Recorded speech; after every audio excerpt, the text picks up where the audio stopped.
Welcome to today's discussion, where we dive into a quirky problem concerning C++ syntax. The problem in question revolves around a particular pattern that is common in C++ class declarations, but strangely not allowed when working with template classes. It's a head-scratcher for sure, but fear not, we will unravel this mystery together. Let's delve further into this intriguing problem.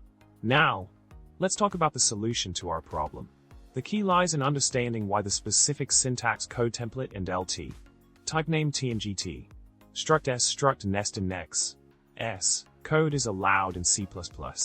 This intricate solution sheds light on the intricacies of template declarations and the reasoning behind their restrictions.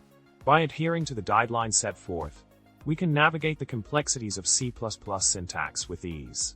Embrace the solution and let's unravel the mysteries of template classes together. In summary, we have explored a peculiar problem in C++ syntax and delve into a solution that clarifies the intricacies of template declarations. Remember, when working with template classes, it's essential to follow the rules and understand the reasoning behind the restrictions. I hope this discussion has shed some light on this unique aspect of C++ programming. Until next time, remember to like, subscribe, and comment below.